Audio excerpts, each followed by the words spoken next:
Hey screen printers, it's Ryan here at Ryonet. In this instructional video, we're actually going to show you how to dial in our new Wilflex Epic Lava Perfect White on a ROQ Automatic press. Now this information was given to me by Danny Grininger from Denver Print House. He's the master at high-end automated printing, and he's also helped us develop this Lava line of Wilflex ink. So let's start by reviewing his parameters. For screens, on mesh selection, for large and open area prints, we want to use a 110 71 micron thread to 135 48 micron thread. For finer detailed images, we're going to be using 150 to 48 micron thread, or all the way to 225, 230, 40 micron mesh thread. Now for this print, we're actually going to be using a 150 48 to save on ink and see how it comes out on the automatic press. We're also using a retensionable solid lock frame. Optimal tension for these mesh counts ranges between 25 and 30 newtons. Denver Print House keeps all their screens at one tension across the board for better consistency and registration. Optimal EOM, or emulsion over mesh, for a really great white is around 20%. If you don't have an EOM meter, typical coating methods 2/1 or 2/2 will accomplish this. A too big or thick well is not good either. For off contact, we're going to be using 2 in the front, actually 3 in the back. The slightly higher off contact on the back assists the print peel functionality of the ROQ print head to get a better release. For squeegee settings, let's start with the angle.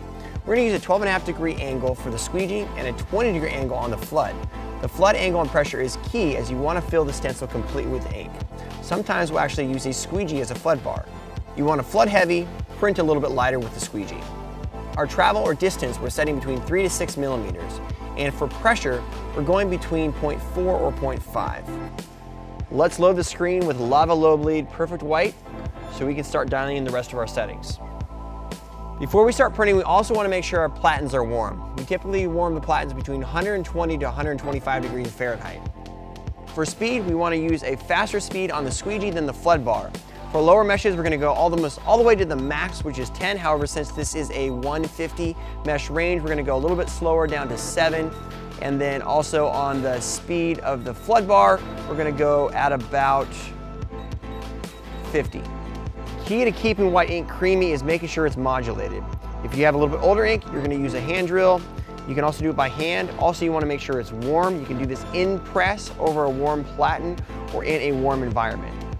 If the screen won't clear all the way, you can increase the depth until it clears or increase the pressure until it clears.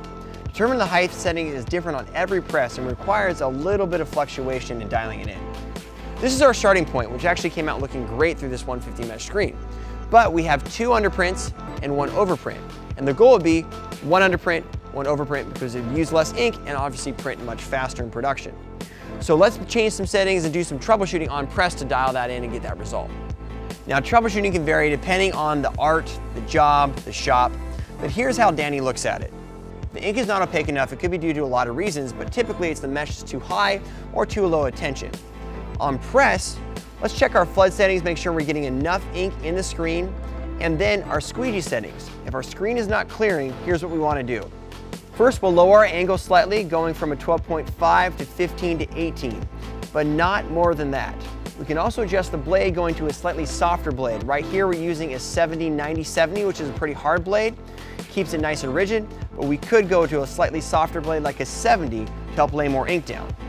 We could also adjust our off contact settings, slightly raising it to see if that helps.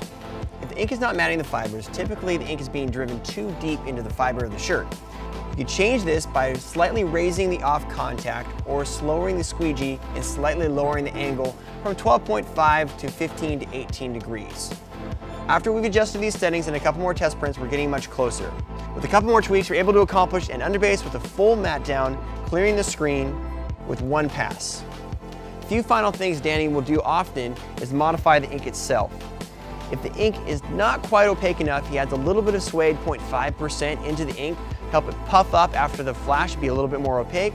Also, if the ink is older, a little bit too thick and not clearing the screen, you can add a little bit of viscosity buster or reducer soft tan fashion base to make it flow better through the screen. Keep in mind that what works at Danny's shop, Denver Print House, is going to be slightly different than your shop. All has to do with the art, your technique, how hot it is in your shop. There's a lot of variables in screen printing. But hopefully these tips and tricks that he's taught us will help you on press, printing white ink better on dark garments. Check out our new Lava Perfect White on screenprinting.com, as well as more information on ROQ Automatic presses, and be sure to subscribe to our YouTube channel for more great screen printing videos.